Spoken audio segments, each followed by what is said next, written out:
গাঁজা এবং মানব পাচারের অন্যতম মাধ্যম হয়ে উঠেছে আগরতলা রেল স্টেশন। এমন কোন সপ্তাহ বাদে যাচ্ছে না যে আগরতলা রেল স্টেশন থেকে গাঁজা উদ্ধার ও বাংলাদেশি নাগরিক গ্রেপ্তার হচ্ছে না।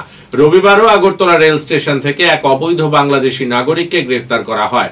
পাশাপাশি আগরতলা রেল স্টেশন থেকেই যৌথ অভিযান চালিয়ে 30 কেজি 500 গ্রাম দাবিহীন গাঁজা উদ্ধার করা হয়। এদিন আগরতলা রেল স্টেশনের জিআরপি থানার পুলিশ আধিকারিক এই সংবাদে জানান।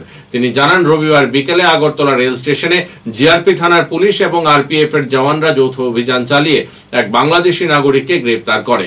ধৃত বাংলাদেশি নাগরিকের নাম মোহাম্মদ লিটন। তার বাড়ি বাংলাদেশের কুমিল্লা জেলায়। তার কাছ থেকে কিছু ডকুমেন্ট উদ্ধার করেছে পুলিশ। তিনি আরো জানান, জিআরপি থানায় ধৃতের বিরুদ্ধে Indian passport act, foreigner act এবং ডিএনএস অ্যাক্ট এ মামলা গ্রহণ করে তদন্ত শুরু করা হয়েছে। হ্যাঁ, গতকালকে আমাদের আগরতলা রেল স্টেশন থেকে আমরা একটা জয়েন্ট অপারেশন করি আগরতলা জিআরপি এবং আরপিএফ মিলে। তো গতকালকে একজন বাংলাদেশি নাগরিককে গ্রেপ্তার করা হয়। ইনি অবৈধভাবে বর্ডার ক্রস করে আগরতলা রেল স্টেশনে উনি মুম্বাই যাবে বলে বলেছেন।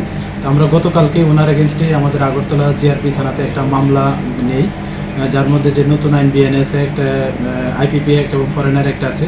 আজকে আমরা ওনাকে মহামান্য আদালতে প্রেরণ করছি এবং গতকালকে আমরা একটা জয়েন্ট অপারেশন করেছি। আমরা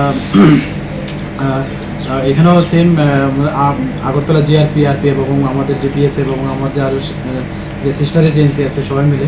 তো গতকালকে আমরা 30 কেজি 500 গ্রাম ড্রাই গাঞ্জা সিজ করা হয় আগরতলা রেল স্টেশন থেকে, যেটা আমাদের আগরতলা আরপিএফ ওনারা লিড করে, আমরা সবাই একসঙ্গে। তো আমরা এটা নিয়েও আমরা একটা ইনকোয়ারি স্টার্ট করছি আমাদের আগরতলা জিআরপিএস, এবং আমরা দেখছি যে এটার সঙ্গে কে বা কারা যুক্ত আছে, এবং যারা এটার সঙ্গে যুক্ত থাকবে আমরা অবশ্যই তাদের আইনের আওতায় আনবো। আর এটার যে বাজার মূল্য আনুমানিক, তো আমরা যে গ্রেপ্তার করে যারা এগুলি নিয়ে যায়, তো তারা বললে কম করেও এগুলি বাইরের রাজ্যে প্রায় 15,000 টাকা কেজি করে বিক্রি হয়। তো এই সুবাদে যদি ধরি, আমরা এখানে দেখা গেছে প্রায় 4.5 লাখ টাকার মতো মাল হবে আর কি, যা ডেস্টিনেশন প্রাইস।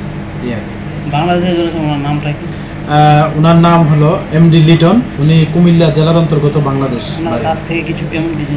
আমরা কিছু ডকুমেন্ট পেয়েছি, তো এগুলি আমরা খতিয়ে দেখছি, এগুলির সঙ্গে আরো কি থাকতে পারে আমরা দেখছি। Thank you.